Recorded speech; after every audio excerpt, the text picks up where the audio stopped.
Pour commencer la soirée, en fait, je pense que la meilleure chose que je peux présenter, c'est un peu les origines. De où est-ce que l'idée est partie, de où est-ce que ça vient. On a regardé comment les humains se bâtissent de la connaissance, comment on a nos modèles cognitifs, puis on s'est basé là-dessus pour développer quoi, puis on l'a itéré avec les étudiants. On est rendu à un moment où est-ce que on a enfin quelque chose qui est stable, qui a été testé, qui offre aux gens une solution qu'il n'y a pas par d'autres plateformes. Fait que là, on veut que ça soit plus grand. Puis là, c'est temps, on est rendu là à lancer ça. Comment on a inventé la chose? Comment on a créé la chose? De où est-ce que ça vient? Mais on est dans des espaces conceptuels. On est dans Relay. Vous allez en même temps comprendre c'est quoi Relay. Vous voyez en ce moment, c'est une plateforme web qui est accessible par plein de personnes, qui peut être collaborative, en temps réel, avec plein de gens qui travaillent dessus, et qui permet de structurer la pensée. Si on est capable de comprendre qu'est-ce qui se passe dans la tête de quelqu'un, de mettre nos idées dans un médium, dans quelque chose qui représente ce qu'on pense de façon plus précise, bien, comme humain tout seul, comme individu, on est capable de sortir une partie de notre cognition, d'étendre notre cognition sur un médium, d'être un peu plus intelligent finalement. Bien, pour l'individu, il y a la notion de communiquer ses propres pensées à l'extérieur de sa tête. Évidemment, quand on est dans une équipe, si on communique bien nos pensées, on est capable aussi d'avoir une vision commune plus claire, parce qu'on comprend ce que l'autre est en train de penser. Fait que tout est une question de comprendre vraiment ce qui est dans la tête de l'autre personne ou dans sa propre tête. Et finalement, ben là, c'était une présentation en pédagogie, mais c'est aussi en équipe. Quelqu'un d'externe peut venir puis aider, voir la direction d'un projet rapidement. Pour réussir ça, il faut vraiment avoir une façon de présenter cette information-là. Puis le texte, on sait que c'est assez linéaire, c'est pas ce qui se passe dans une tête. Les schémas 2D, c'est pas ce qui se passe dans une tête non plus. Fait d'où vient la création des espaces conceptuels, quelque chose qui est multidimensionnel, qui est de la connaissance de la même façon que le cerveau est organisé. Maintenant, c'est quoi? Les espaces conceptuels, on s'est fondé sur tout plein de recherches. Un concept, en réalité, c'est comme quand on parle d'une pomme, n'importe quoi, c'est quelque chose que notre cerveau, c'est un morceau d'information, mais on est capable, si ce morceau d'information-là contient beaucoup plus d'informations, de manier ces morceaux-là ensemble puis de penser à des choses complexes. Quand on regardait comment le cerveau est organisé, on s'est dit qu'il faut avoir une structure qui va permettre d'avoir des concepts, mais qu'on peut rentrer dedans et élaborer beaucoup plus d'informations, aller plus spécifique.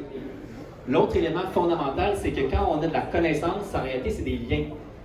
Donc, oui, des flèches, OK? Des flèches, on peut écrire des petits mots-clés dessus. Là, on peut écrire c'est quoi le lien, le type de lien qui lie l'information. Fait que ça, c'est fondamental, c'est au niveau fondamental dans l'application, il y a tout le temps la capacité de faire des liens. Mais aussi, il y a tout plein de petits modes de représentation graphique qui ont été créés pour représenter différents types de liens. Fait que le fait de mettre quelque chose dans une autre boîte, ben, c'est un lien de ceci qui fait partie de... Mais il y a toute une notion que la connaissance, c'est quelque chose qui se bâtit avec la société, avec la communauté, avec la communication, et que la collaboration fait partie, c'est fondamental dans la création de la connaissance.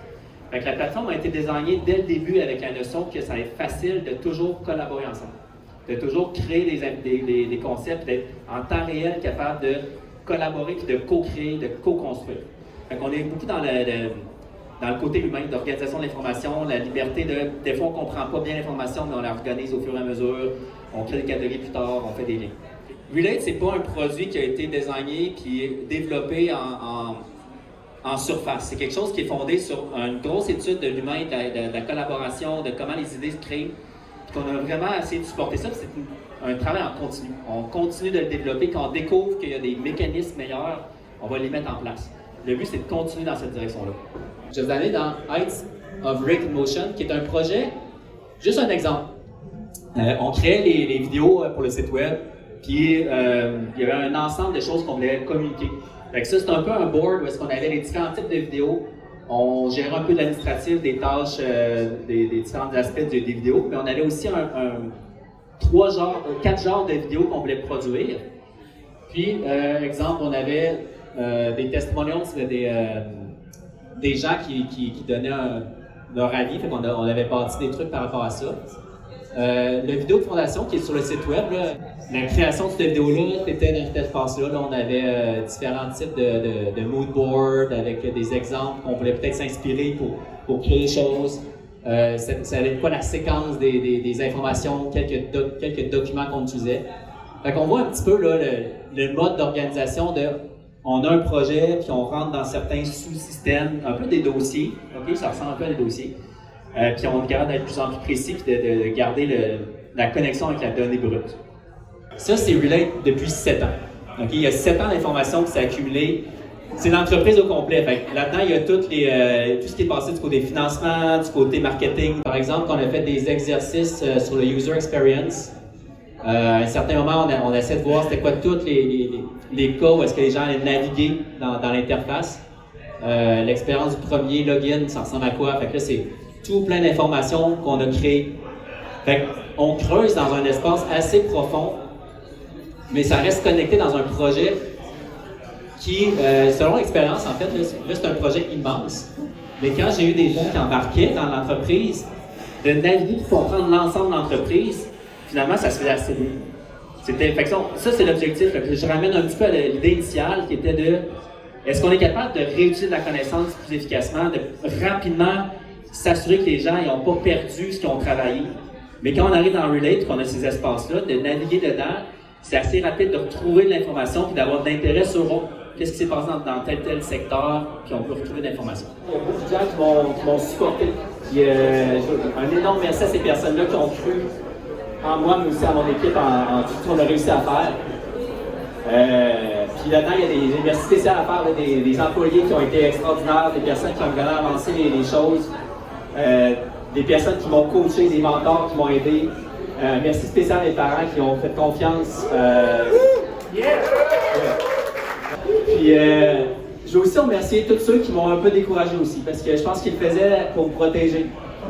Ils se rendaient compte peut-être à quel point c'était peut-être ambitieux ce que je faisais, puis que c'était quand même des énormes, quand même des gros trucs que je mettais dans ma vie pour ça. Fait que merci à ces personnes-là qui ont peut-être eu, qui ont été importantes dans ma vie aussi. Puis un merci spécial aussi, là, je vais faire un rappel à ma grand-mère. Elle parle ça de la providence. Donc un merci spécial à la providence qui a fait en sorte que toutes les choses que je ne pouvais pas contrôler et qu'on ne pouvait pas contrôler a mené à ce soir. À faire en sorte qu'on est là 14 ans plus tard en train de faire un lancement puis de dire ok, on a finalement abouti quelque part puis ça a marché. On a réussi à se rendre.